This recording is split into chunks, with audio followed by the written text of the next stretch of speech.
چھوٹی سی بریک کے بعد آپ کی ملاقات کراتے ہیں ایک نئے مہمان سے. ہمارے ساتھ موجود ہیں مولانا عزیر مستونگی صاحب. سیگمنٹ ہمارا فضائل رمضان اور مسائل رمضان. اچھا, آپ کو بتاتے چلوں کہ مولانا عزیر مستونگی صاحب کا تعلق جامع شمس الہدیٰ سے ہے اور ہم ان سے رمضان کے فضائل پر اور مسائل پر گفت و شنید کریں گے. ہمارے ساتھ تشریف فرما ہے مولانا عزیر مستونگی صاحب. السلام علیکم ورحمۃ اللہ وبرکاتہ. وعلیکم السلام ورحمۃ اللہ تعالی وبرکاتہ. کیسے آپ؟ خیریت سے؟ الحمدللہ, اللہ کا فضل و کرم. آپ سنائیں؟ الحمدللہ, اللہ کا کرم. آپ کی دعائیں. بہت شکریہ کہ آپ نے وقت دیا اور اس اہم سیگمنٹ کا حصہ بنے. بتائیے گا کہ پہلا عشرہ اپنے اختتام کو ہے اور دوسرا عشرہ شروع ہونے لگا ہے, تو دوسرے عشرے کی فضیلت کیا ہے؟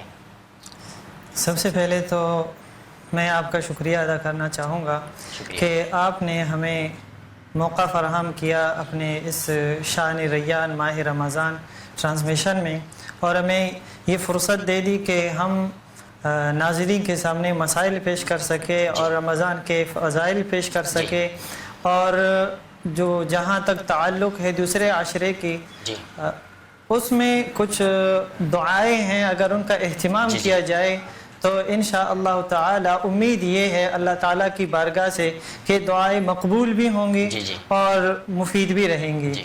تو پہلا عشرہ وہ تو انتہا کو ہے اور ختم ہونے کو ہے, اور دوسرے عشرے کی آمد ہے. اور حدیث شریف میں ہے کہ دوسرے عشرے میں اللہ تبارک و تعالی امت مسلمہ خاص طور پر ان کی مغفرت کا اہتمام کرتے ہیں. اگر مغفرت کی دعائیں کی جائیں تو اللہ تعالیٰ ضرور مغفرت کر لیتے ہیں, اور اس کے لیے مختلف دعائیں مذکور ہیں. چند ان میں سے میں آپ کے سامنے پیش کروں گا کہ استغفر اللہ الذی لا الہ الا هو الحی القیوم واتوب الیہ, یہ بھی خاص دعا ہے. بلکہ اس کے علاوہ جو عام فہم دعا ہے, عام طور پر ہم نماز میں پڑھتے رہتے ہیں, اگر اس کا اہتمام کیا جائے تو میرے خیال میں زیادہ اولا و افضل ہے. وہ یہ کہ نماز میں پڑھتے ہیں رب انی ظلمت نفسی ظلما کثیرا ولا یغفر الذنوب الا انت فاغفر لی مغفرۃ من عندک وارحمنی انک انت الغفور الرحیم. اس دعا کا اگر اہتمام کیا جائے اس دوسرے عشرے میں تو زیادہ افضل اور بہتر رہے گا. وہ وجہ اس کی یہ ہے کہ اس دعا میں انسان اللہ تعالیٰ کے سامنے اپنی عبدیت کا اظہار کر رہا ہے, جس میں فرما رہے ہیں کہ وَلَا يَغْفِرُ الذُّنُوبَ إِلَّا أَنْتَ, کہ گناہوں کی جو مغفرت ہے اور ان کی جو بخشش ہے بس وہ آپ ہی کر لیتے ہیں, اللہ تعالیٰ ہی کرتے ہیں. یہ جو ہی والا معنی ہے یہ یہی بتا رہے کہ اب یہ جو بندہ دعا پڑھ رہا ہے یہ عبد بن کر آیا ہے. جب عبد بن کر ہم اللہ کے سامنے پیش ہوں گے تو اللہ تعالیٰ بھی وہ خدا بن کر پیش ہوں گے اور مغفرت فرما لیں گے انشاءاللہ تعالی. تو ان دعاؤں کا اہتمام کیا جائے تو انشاءاللہ اللہ تعالیٰ سے امید یہ ہے کہ کامل مغفرت فرما لیں گے. جی بہت شکریہ, آپ نے ماشاءاللہ مختصر ٹائم میں اور اچھے سے ہمارے جو دعائیں وغیرہ بتائیے. تو ایک ناظرین کو چیز بتاتے چلوں کہ یہ جو ہمارا سیگمنٹ ہوتا ہے فضائل رمضان اور مسائل رمضان, یہاں پر جو ہمارے پاس جو مسائل ہوتے ہیں یہ ان لوگوں کی طرف سے آتے ہیں جو کہ ہمارے ویوزر ہوتے ہیں, جو ویڈیو کو دیکھ رہے ہوتے ہیں, ان کی جانب سے ہمیں چند مسائل آتے ہیں ہمارے پاس. تو ہم کوشش کرتے ہیں کہ ان کا جواب کسی عالم دین سے, کسی مفتی کرام کو بٹھا کر اس سے ہم تسلی سے ان سے جواب لے لیں. اگر آپ کے ذہن میں شریک کوئی بھی سوال ہو تو آپ ضرور ہمیں کمنٹ سیکشن میں اپنے سوال بھیجیے گا, یا پھر ہمارے آفیشیل واٹس نمبر پہ کنٹیکٹ کریں تاکہ اس کا سوال جو آپ کریں گے اس کا جواب بآسانی آپ کو اسی چینل پہ مل سکیں. مجھ سے بتائیے گا کہ ٹیسٹ کے لیے خون نکالنے سے روزہ ٹوٹ جاتا ہے یا نہیں؟ ماشاء اللہ, بہت ہی اہم سوال ہے اور عام طور پر معاشرے میں یہ پوچھا بھی جاتا ہے. تو جہاں تک خون نکالنے کا جو تعلق ہے اس کو سمجھنے سے پہلے اگر ایک تمہیدی بات سمجھ لیں, ایک اہم بات سمجھ لیں, وہ یہ کہ روزہ ٹوٹنے کا, روزہ فاسد ہونے کا جو تعلق ہے وہ جسم میں کسی چیز کے داخل کرنے سے ہے. یعنی غذا وہ جسم میں داخل کیا جائے ان راستوں سے جو کہ اللہ تعالیٰ کی طرف سے بنے ہوئے ہیں غذا کے لیے. اگر ان سے کوئی چیز جسم میں داخل کیا جائے تو اسے روزہ فاسد ہو جاتا ہے, ٹوٹ جاتا ہے. لیکن یہ جو خون نکالنے کا عمل ہے یہ نکالنے کا عمل ہے, داخل کرنے کا عمل نہیں ہے. جب داخل کرنے کا عمل ہی نہیں ہے تو روزہ ٹوٹتا نہیں ہے. اسے اصل ڈراپ یا انجیکشن لگانے سے روزہ ٹوٹ جائے گا, مطلب انجیکشن جو لگاتے ہیں. ہاں, اس میں ایک اور یعنی لفظ کا میں نے اضافہ کر لیا کہ جو راستے ہیں غذا کے وہ بھی اللہ تعالیٰ کی طرف سے، ان سے اگر داخل کیا جائے تو ٹوٹ جاتا ہے۔ جہاں تک یہ ڈراپ کا تعلق ہے، انجیکشن کا تعلق ہے، وہ غیر فطری راستے ہیں، فطری راستے نہیں ہیں۔ ان سے اگر کوئی چیز داخل کی جائے، غذا داخل کی جائے، انجیکشن یا دوا داخل کی جائے، ان سے روزہ فاسد نہیں ہوتا، نہیں ٹوٹتا۔ اس کی وجہ یہ ہے کہ دیکھیں روزہ جو فاسد ہو جاتا ہے، ٹوٹ جاتا ہے کہ معدہ کو غذا پہنچ جائے ان راستوں سے، یا دماغ کو کوئی چیز، کوئی غذا پہنچ جائے انہی راستوں سے جو اللہ تعالیٰ کی طرف سے بنے ہوئے غذا کے، ان سے پہنچایا جائے تو روزہ فاسد ہو جاتا ہے۔ اب فاسد ہو جاتا ہے معدہ قوی ہونے کی وجہ سے اور دماغ قوی ہونے کی وجہ سے ان ہی راستوں سے۔ اب اگر کوئی انجیکشن لگاتا ہے یا ڈراپ وغیرہ استعمال کر لیتے ہیں تو ان سے معدہ تک پہنچ نہیں ہوتی، اور اسی طرح دماغ تک پہنچ نہیں ہوتی، بلکہ راستے میں جذب ہو جاتے ہیں، تو جب جذب ہو جاتے ہیں فاسد نہیں ہوتا ان سے۔ اچھا، ہم دیکھتے ہیں کہ جب سحری کرتے ہیں تو اس وقت ہم کھانا کھاتے ہیں اور پانی وغیرہ، روزہ ہم نے دعا پڑھ کے نیت ہو گئی، اب روزہ بند ہو گیا، لیکن کبھی کبھار بعض اوقات ایسا ہوتا ہے کہ خون کا ٹکڑا یا روٹی کا ٹکڑا دانتوں میں پھنس جاتا ہے، لیکن غلطی سے اگر وہ حلق میں اتر جائے، کیا اس سے بھی روزہ ٹوٹ جائے گا یا نہیں؟ ہاں دیکھیں، یہ جو ٹکڑے ہیں روٹی کے یا کچھ اور سحری میں کھا لیتے ہیں اور پھنس جاتے ہیں دانت وغیرہ میں، ان سے روزہ ٹوٹنے نہ ٹوٹنے کا جو تعلق ہے اس میں یہ باتیں ملحوظ رکھی جائیں کہ اس چیز کو دیکھا جائے جس کو وہ نگل رہا ہے، کہ وہ چھوٹی سی ہے، چنے کے دانے کی مقدار ہے یا اس سے بڑھ کر ہے، اس کو اگر وہ نگل رہا ہے تو اس سے روزہ ٹوٹ جاتا ہے، فاسد ہو جاتا ہے۔ اور اگر اس سے یعنی چھوٹا ہے اس کو نگل جائے تو اس سے روزہ فاسد نہیں ہو جاتا۔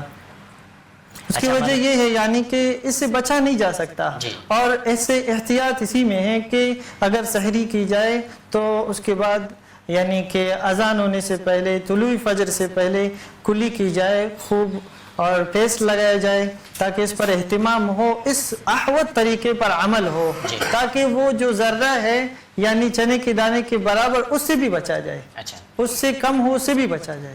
جی اچھا، ہم رمضان مبارک میں فطرہ، زکوٰۃ وغیرہ دیتے ہیں، تو فطرہ کس پر واجب ہے اور اس کی مقدار کیا ہے؟ فطرانہ کا جو تعلق ہے یعنی صاحب نصاب ہونے سے ہے، جیسے زکوٰۃ کے لیے صاحب نصاب ہوا کرتا ہے، اس کے لیے سال گزرنا شرط ہے کہ سال گزر جائے، لیکن فطرانے کے لیے یہ ضروری نہیں ہے، بلکہ جو ضروریات ہیں انسان کے ان سے ہٹ کر اگر کسی کے پاس مال یا اسباب موجود ہیں، اس کے یعنی ضروریات اصلیہ سے زیادہ ہیں اور نصاب کو پہنچ رہے ہیں، تو اس شخص پر فطرانہ واجب ہو جاتا ہے، اور خود وہ اپنی طرف سے بھی فطرانہ دے دے، اور اس کے ماتحت جو نابالغ اولاد ہیں ان کی طرف سے بھی ادا کرنا ان پر واجب ہے کہ ادا کرے، اور جو بالغ اولاد ہیں ان کی طرف سے ضروری نہیں ہے اس پر، اگر کوئی ادا کر لیتا ہے تو ادا ہو جاتا ہے۔ باقی رہی بات مقدار کی کہ مقدار کیا ہے، تو حدیث شریف میں مقدار کی تعیین ہے کہ 4 حصوں پر اس کو تقسیم کیا جاتا ہے، بانٹا جاتا ہے کہ گندم سے، جو سے، کھجور سے یا کشمش سے ادا کی جائے۔ تو گندم وہ 1.25 کلو ہیں، وہ ہر علاقے کے حساب سے مختلف ہوا کرتے ہیں، وہ اندازہ لگایا جائے، اسی حساب سے قیمت گندم ادا کی جائے یا اس کی قیمت ادا کی جائے، اور جو وہ 3.5 کلو ہیں، اور کھجور ہے، کشمش ہے، وہ 3.5 کلو ہیں۔ اسی مقدار کو مد نظر رکھتے ہوئے اگر کوئی کھجور ہی ادا کرنا چاہے، کشمش ہی ادا کرنا چاہے تو ادا کر سکتا ہے، اگر وہ مسکینوں، غریبوں، یتیموں کے ضروریات کو مد نظر رکھتے ہوئے قیمت ادا کرے تو بھی کر سکتا ہے، اس میں کوئی حرج نہیں ہے، فطرانہ ادا ہو جائے گا۔ اچھا، اگر کسی نے فطرانہ ادا نہ کیا اور عید کی نماز کا وقت نکل گیا تو اس کا کیا حکم ہوگا پھر؟ جی، فطرانہ یعنی اس کا تعلق جب واجب ہو جائے، عید کے دن یہ واجب ہو جاتا ہے، تو یعنی عید نماز سے پہلے اگر کسی نے ادا نہیں کیا تو عید سے پہلے ادا کرنا چاہیے تھا، لیکن واجب ہے، یہ ساقط نہیں ہوا ہے، اب بعد میں بھی وہ ادا کر سکتا ہے اور اس کو ادا کرنا چاہیے۔ اچھا، خواتین کے حوالے کے متعلق چند سوالات ہمارے پاس آئے ہیں کہ ان کا کہنا ہے کہ روزے کی حالت میں لپسٹک ہو گیا, سرخی وغیرہ ہو گیا, یہ لگانے اس کا حکم کیا ہے کہ ایسے بھی روزہ وغیرہ ٹوٹ جاتا ہے یعنی میک اپ وغیرہ؟ جی دیکھیں, شروع میں نے ایک قاعدہ سمجھے کہ وہ میں نے بیان کیا تھا, جس میں یہ تھا کہ اگر غذا والے راستوں سے جو فطری ہیں ان سے کوئی چیز داخل ہو جائے تو روزہ ٹوٹ جاتا ہے. اب یہ جو لپسٹک ہے یا میک اپ ہے, میک اپ تو وہ جلد پر استعمال کیا جاتا ہے, وہ تو داخل ہی نہیں ہوا کرتا, تو لہٰذا اس سے تو روزہ نہیں ٹوٹتا. جہاں تک تعلق ہے لپسٹک کا, تو اس میں چونکہ چھوٹے چھوٹے ذرات ہوا کرتے ہیں, اس کو مکروہ قرار دیا گیا ہے کہ اگر کوئی لپسٹک استعمال کرے تو ذرات چونکہ داخل ہونے کا خطرہ ہوتا ہے, لہٰذا اس سے بچا جائے. اگر کوئی استعمال کر لیتا ہے تو یہ مکروہ ہے, اور استعمال کرنے کے بعد اگر ذرات داخل ہوتے ہیں پھر روزہ ٹوٹ جاتا ہے, فاسد ہو جاتا ہے. اچھا, کہ وقت کی قلت کو مد نظر رکھ آخری سوال پوچھ کر آپ سے اجازت چاہوں گا, کیا حیض و نفاس کی حالت میں روزہ رکھنا جائز ہے یا نہیں؟ جی, روزے کا تعلق خواتین کے لیے پاکی کے ساتھ ہے کہ وہ پاک حالت میں ہوں تو تب وہ روزہ رکھ سکتے ہیں, چونکہ حیض ہو یا نفاس ہو یہ ناپاکی کی حالت ہوتی ہے, لہٰذا روزہ ان سے ساقط ہو جاتا ہے. اذکار اور عبادت وغیرہ بھی نہیں کرتی, یعنی کہ ڈیلی روٹین کی جو دعائیں ہوتی ہیں وہ بھی نہیں پڑھ سکتی؟ نہیں, صرف روزہ نہیں رکھ سکتی, باقی دعائیں وہ پڑھ سکتی ہیں. چاہے اس دعا یعنی تلاوت بھی نہیں کر سکتی, قرآن مجید کی تلاوت کی اجازت چھو نہیں سکتی, اس کی اجازت نہیں ہے. لیکن اگر کوئی معلمہ ہے قرآن شریف پڑھا رہی ہے تو اس کے لیے یہ اجازت دی گئی ہے کہ وہ پڑھائے, لیکن الفاظ کو توڑ کر, مطلب ہر کلمہ کو, ہر لفظ کو الگ الگ کر کے پڑھا سکتی ہے. اور اس کے علاوہ اگر دعائیں ہیں وہ ادعیہ, وہ دعائیں, وہ اذکار وہ پڑھ سکتی ہیں, اہتمام کے ساتھ پڑھ سکتی ہیں, بلکہ پڑھنا چاہیے ان کو.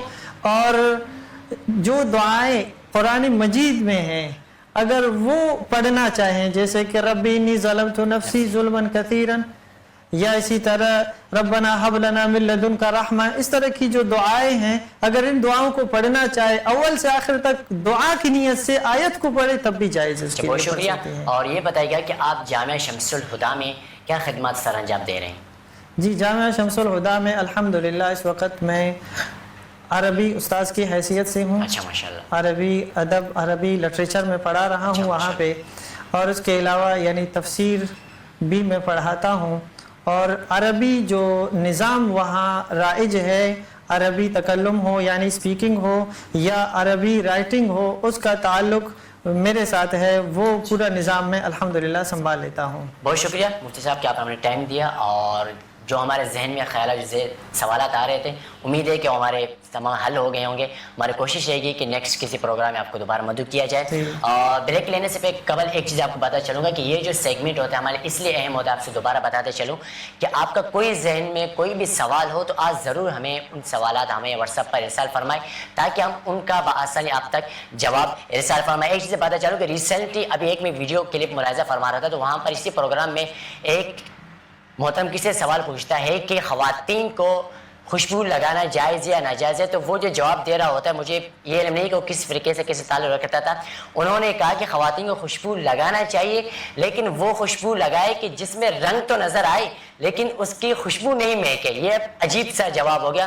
تو اس طرح کے سوالات بہت سارے ہوتے ہیں سوشل میڈیا پہ, آپ کسی کے زبان سے کچھ اور سن لیں گے تو آپ غلط راستے پر نہ چل جائیں. اس سے بہتر ہے کہ آپ کمنٹس میں اپنے سوالات بھیجیں, ہم کوشش کریں گے کہ آپ کے ان جوابات بآسانی آپ کو دے سکیں. یہاں پر ہم لیتے ہیں چھوٹی سی بریک کے بعد ملاقات کراتے ہیں آپ کی ایک نئے مہمان سے.